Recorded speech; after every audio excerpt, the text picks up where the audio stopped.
everybody, welcome to the Beast, the Bear, Sword, and Torch. This is our first ever podcast for the California Cadet Corps Task Force Torch youth programs.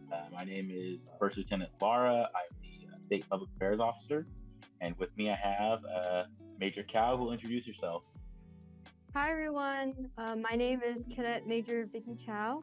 I'm the current S5, which is the Cadet Civil Public and Military Affairs Officer for the California Cadet Corps. I'm the cadet counterpart of Lieutenant Lara, so we work in sync together when it comes to state events and public affairs.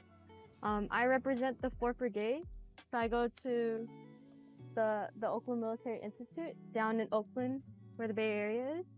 I'm a current senior, and this is my 7th year in the Cadet Corps, so I've been at the CACC since 6th grade. Excellent. And we have our first guest from the podcast today, who is Geline Manuel. And one of the things I want to mention is that, so I'm a former cadet myself, Cadet Colonel and State Commander in 2009. And we have a current cadet, the S5, Major Cal. And we have a former cadet as well, who's an alumni like me, but only graduated a few years ago and has a great story to tell. So without further ado, go ahead and introduce yourself, Geline. Yeah, hi. Well, my name is Geline. I graduated in 2020, and I was the battalion commander for 267th Battalion in the 18th Brigade. So that's Cobalt Institute of Math and Science. Right now, I'm just a college student trying to pursue my career and hopefully get somewhere else. Yeah. That's great to hear. So you were at the 18th Brigade. I was also with the 18th Brigade back in the day. Let you know, I taught Colonel Cook Askins everything he knows. So tell us about what you're going to school for right now and what that's been like. Yeah. So I studied mechanical engineering at Victor Valley College here in Victorville, California. I decided to pursue college through junior college first and then transferred to potentially UC or a CSU. I figured it's saving me the time and the money. And also with COVID, fresh out of high school, I didn't really know what to do. I wanted to pursue the military academies because when you're in Cadet Corps, everyone wants to pursue the military academies. So when that didn't happen, the plans kind of fell through. So I just figured, why not? It's a college that's half an hour away from me. What's the harm? Yeah, and it's been a really great experience. That's good to hear. You have any questions for her with college, Vicky? I do. So I recently went on a whole bunch of college tours in SoCal. I visited the Claremont colleges, so like Pomona, Claremont, McKenna, Harvey Mudd. I went down to Cal Poly SLO, and I actually got to talk to a mechanical engineer. It was really nice to see some of the tangible like products behind their field. I know engineering itself is like a really competitive and highly demanding career path. I'm looking forward to going into the medical field. But I would like to know more about how being in the Cadet Corps sort of guided you or helped you transition from like high school into like adult life, and then what kind of skills that you gained from being in the Cadet Corps that you applied into your higher education and your career goals. That's a great question. Very loaded too. There is no way that my leadership could have been honed as well as it was if not for the Cadet Corps. Before I started my 8th grade year. I moved from Buena Park, California to Victorville, California, and it was a big culture shock. Going from like Orange County to kind of the middle of nowhere was just not ideal. And I really struggled with having that sense of belonging. Especially because I was at a place where I didn't really see a lot of people who looked like me. So I decided to pursue the Cadet Corps because I saw that I just saw that they looked like they were a family, and at the moment that was exactly what I needed. As soon as I started, they thrust me into a leadership position because we didn't have enough people. I was immediately the battalion commander for the battalion because it was so small at the time. It just started, and I continued to be the battalion commander for my battalion for the rest of the time I was there. So that's what, 5 years? Yeah. I loved every second of being a leader, of providing these opportunities to these kids, and putting myself in their shoes. You know, every single person, every single cadet that I ever had told me a similar thing to what I experienced. I don't have anyone else. There's nothing for me out there, but I have this, and that's okay.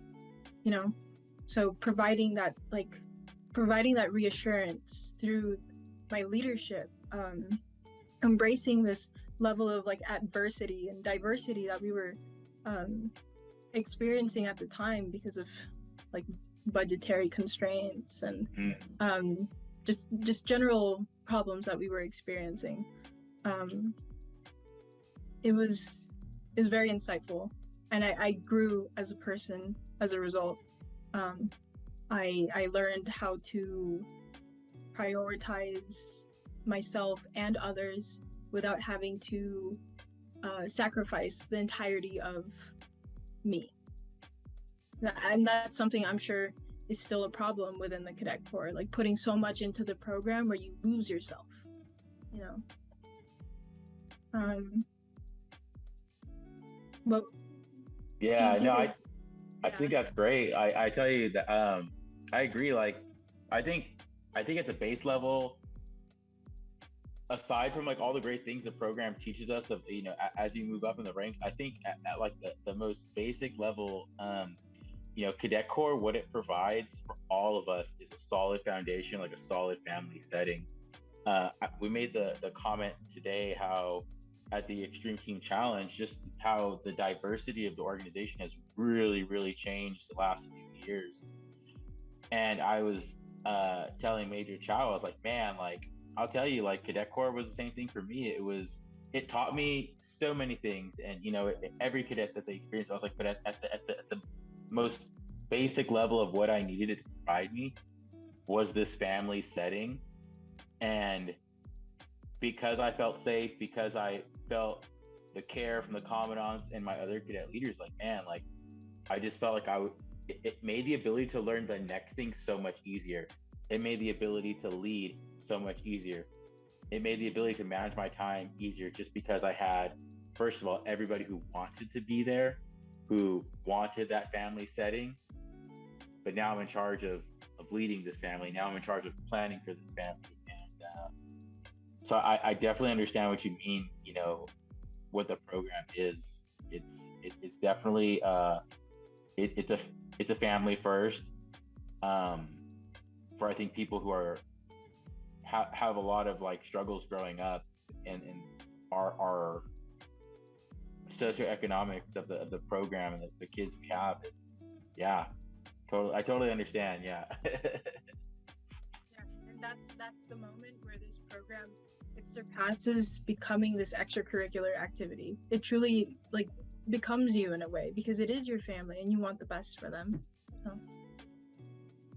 there's definitely that pride factor, because when people ask me during interviews, because I do a lot of outside work and I meet all kinds of people, but the one thing I always tell them when it's like, tell me something interesting about you, the first thing I say is I go to a military school and I'm a cadet commander, and usually they're like, wow, that's there's not a lot of kids that are like you, that hold such a high leadership position, especially me being a student of color, being an Asian American woman, from a low-income, under-researched background. So all the odds are pretty much against me. If you look at it like from society's point of view, like I have every reason to not be successful. But I think by joining the Cadet Corps, I not only got a family out of it, but I got a family that pushed me beyond my limits by constantly supplying me with opportunities of growth and development. Because when I first entered the Cadet Corps as a sixth grader, I was very introverted, shy. A lot of the leadership positions were very male dominated, so that intimidated me a lot from stepping up. I was very observant, so there are definitely things that I wanted to speak on, but I couldn't because I always felt like there was barriers that sort of suppressed my voice. But again, I got thrusted into a leadership position in my 7th grade year, and it was beyond anything else that I experienced, because it was the very first time when I felt a sense of duty and that I added value to like an organization. Like I actually had a purpose. Like every decision I made, every action I made, every word that came out of my mouth had impact and meaning. And then just leading up to my years up in high school, I've grown like exponentially. Like even as a current 17-year-old, like something as simple as writing an email. I get a lot of comments from people in my school that, oh, you write like so many emails every day. And I feel people overlook like some of these little life skills that can be applied to like college and work. Because there are definitely people who like don't know how to format or structure an email or how to speak in front of a large group of people. So through my experience with the Cadet Corps, I've definitely gained a lot of assets that make me a really desirable candidate in like the eyes of like companies, organizations, colleges. And I always like reflect back onto my experiences because I served as a commander like since my 9th grade year. So I went from company all the way to battalion, and now I'm the brigade commander for my school. There's always times where I become like too invested into leadership, where I begin to like lose my focus. But every now and then, a cadet would sort of redirect me. It's interesting because out of the 7 years that I've served, this was the first year where a 6th grader who looks just like me commented that she wanted to be just like me when she grows up. So that was like, wow, like it hits you, huh? None of the accomplishments that I ever like received or any of the awards could compare to that comment. And I think that is my why. Yeah, my why I feel that. Geline doesn't know this, but I feel like you gave me another 1,000 years to live when you sent me the LinkedIn message about the engineering program and our conversation, because you know my video work's my art therapy, and that's like part of my why. But the cadets who say, hey, you know, you made a difference, like when you wrote that to me, like I had to take it back, like, you know, the same way you feel, Vicky, the same way you feel, Julian. Like I was like, oh my gosh, like, you know. And I wanted to comment on something you both have said, because I think it's really what makes our program unique. Our program, as somebody who's been in the Marine Corps, our program operates a lot like the Marine Corps. We push leadership down to the lowest level, and we have to for it to operate. There's more cadets than commandants. Cadet first class, all right, you're in charge. Go lead a flag detail. You don't know how, figure it out, but make sure it gets done. And you know, a lot of that is very similar to the Marine Corps. And there's you don't know how many times I've heard cadets who say, they just put me in charge and I had to figure it out. But there's something that you gain from that. That's it's across our organization. I don't know if people are able to ever articulate it, but it's called a locus of control, you know, where you believe you are given this responsibility and that you are in charge of the outcome. And so you take charge of it by making decisions. By making decisions, your confidence just continues to boost. And by making decisions, we develop an organization, students, cadets, leaders who don't get stuck in analysis paralysis. You know, I'm sure you all met people who you just make a simple decision and they freeze and they just can't do anything. And I'm like, you never see that with Cadet Corps cadets. Hey, we've been practicing, or we've been, working together with the op plan. I know what we got to do. It's not going to be perfect, but we're just going to get it done. This bias in action. And so hearing you, Geline, as a battalion commander, from day one, I think says a lot about the program. It's not that it's a bad thing, but I think part of the fabric of the organization is just giving that responsibility to kids, because they're not going to get it anywhere else, and saying, figure it out. This is what I want it to look like when it gets done. And with that being said, Geline, as somebody who's a recent graduate, what have you noticed about kind of your assertiveness, your confidence, any opportunities that you've come across where, maybe somebody's mentioned that you stand out, or there's something where you're like, oh yeah, like I've done this in Cadet Corps, I can do this here. But again, part of that confidence comes from, like, I've been told my entire cadet career, hey, go figure it out, do it, you got it. And now I've taken that confidence with me to the next level. Like, have you had any opportunities like that? I've had a couple. Beyond what I do as a student, my major, I'm also pursuing leadership whenever I can. At my community college, I'm a part of our ASB, the Associated Student Body. So I'm part of student government, and I'm their industrial science senator. So whatever happens in the public safety and informational technology sector, like the department of the school, it's under my purview to hash out or address any problems that may arise. Because of that leadership role that I have, I go to advocacy conferences. So that means that we get flown out to San Diego, to Atlanta, to Washington, D.C., and speak for the students. And that's been incredibly rewarding. It really, because of Cadet Corps, it just feels like leadership follows you wherever you go. People recognize that level of decorum, that professionalism, that's something that you like offer, because not a lot of people have that. Who could say, like, oh, I've led X amount of cadets for 2 weeks in a survival situation, I'm trying to think of the other stuff. Who could say that they trained with Coast Guard and law enforcement to get more informed on public safety and all of that? It's just, it truly did provide us with so many opportunities to kind of branch out and learn something from what we experience and use that and apply it to whatever situation that we're in. You mentioned like the comments. I always get comments of, it feels like you've been doing this for years. Well, yeah, I have. So,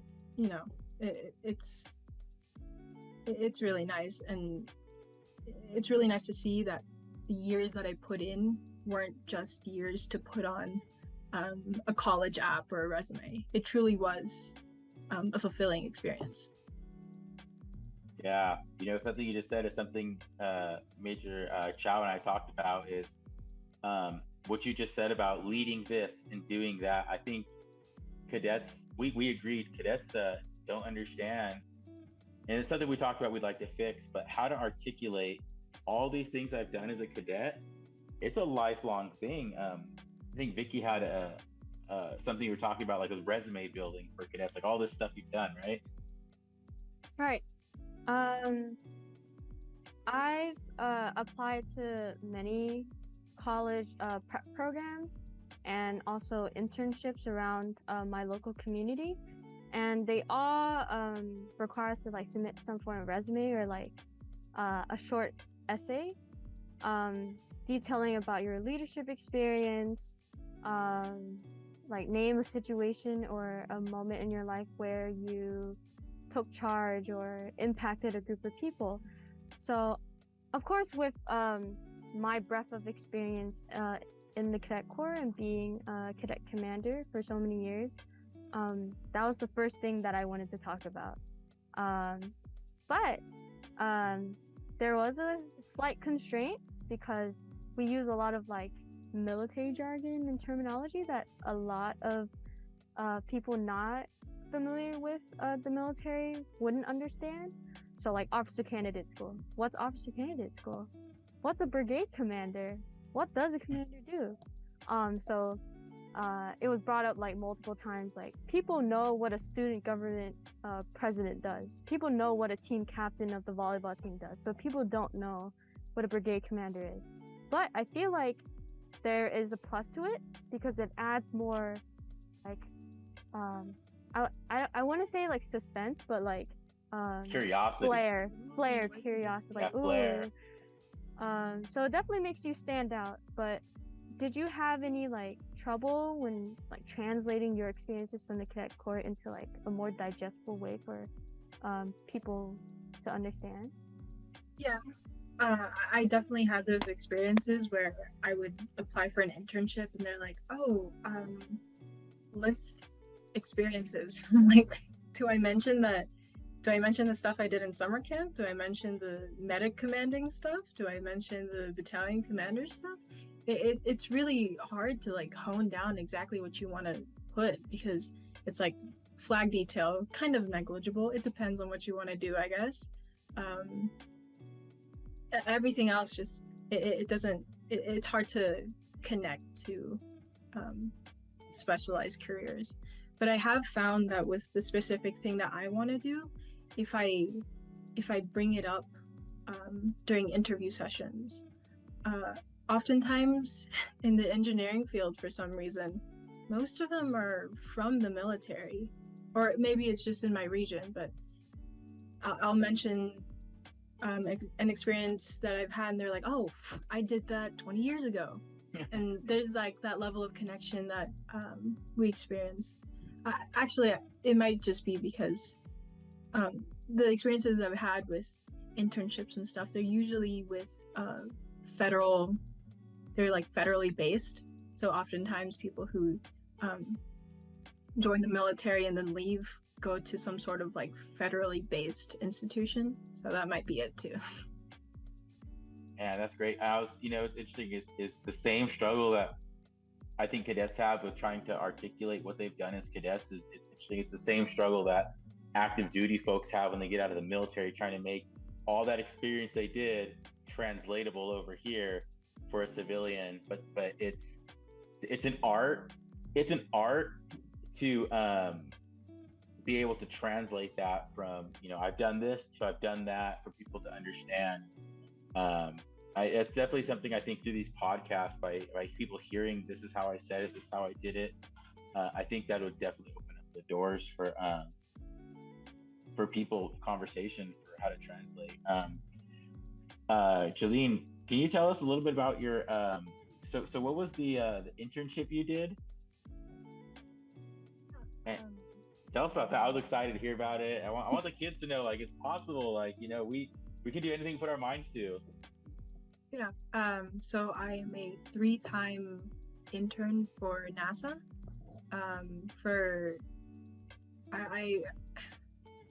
I've done research and development essentially for them, where we take what we know about how airplanes fly and just kind of flip it on its head. It's really cool and abstract, and I loved every single second of it. And as a result, they took note of what I did. I applied to a different program through NASA called the NASA Aerospace Scholars, and they sent me out to Langley, Virginia, and we worked on advanced air mobility systems, which is basically think Ubers in the sky is what we're trying to do, and potentially all of these projects that I've worked on, the advancement of airplanes through lift distribute. I didn't want to get too in depth with it, with with the You're airplanes building and UFOs. Huh? You guys are building UFOs, huh? No. I can't talk about it. I'm sorry. Oh, okay. But the airplanes and the advanced air mobility systems, it's going to be used for, the ideas are going to be used for the Artemis program, which is what's really cool about the Artemis program. If you guys don't know, is the main gist of it is to send women and POC to the moon to inhabitate it, and then potentially bring that to Mars and have some sort of like colony situation there. So all those feelings that I mentioned to you about like adversity, and what you said, Major, about how you're Asian American and you just felt out of place. I'm also Asian American, and I felt like I was high potential but low resource. Like, these opportunities I never would have thought that I could have. I mean, just the idea of NASA. NASA was just like a thing on a t-shirt for me. And now being here and having all these experiences under my belt, along with the leadership experiences and the skills that I learned from Cadet Corps, it truly made it feel like the person that I was when I first started Cadet Corps, that person who was insecure, who didn't know what they wanted to do, felt like I was like patting her on the back, like, just don't worry about it, like, just give it a couple of years and you'll be okay. I love to hear that. As we start closing up, I wanted to ask, like, if you could speak, I guess, to your the first day of in uniform you, and that, brand new cadet who's listening to this, like what would you tell them after like experiencing stuff that you have now as a recent graduate? Like, what would you tell that first year cadet, that first day in uniform female cadet, or Asian American cadet, or just brand new 4th, 5th, 6th, 7th, 8th grade cadet, or yourself? I would say use your intuition. There were so many times where I first started out where I felt like I had to wait on every single command from my commandant. I had to refer to somebody who I felt like knew more than I did, and I wouldn't move otherwise. And as I went through the program, I kind of realized, like, hey, like, this is my responsibility. I'm accountable for these decisions, and I ultimately have the intuition and know, or not know, but have a guess at what the best course of action should be. And I think that's something that all leaders struggle with. It's like, oh, am I doing this correctly? Am I doing the right thing? Maybe not, but at least you have that semblance of reassurance that, like, hey, I'm trying my best and I'm using whatever I know to make the best possible decision for everyone else.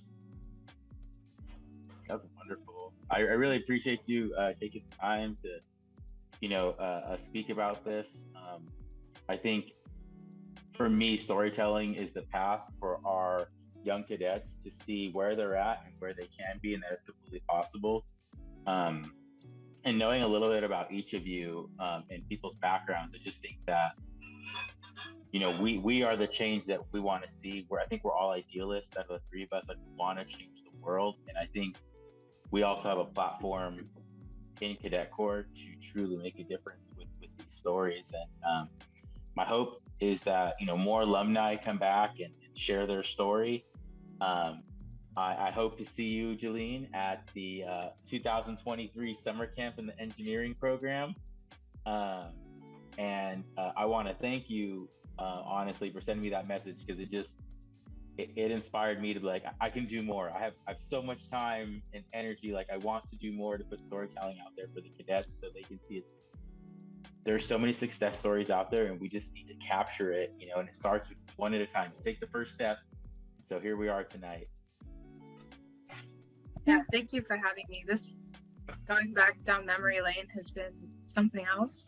I kind of wish that I thought of certain things prior, but I'm glad that it was kind of like this nice flow.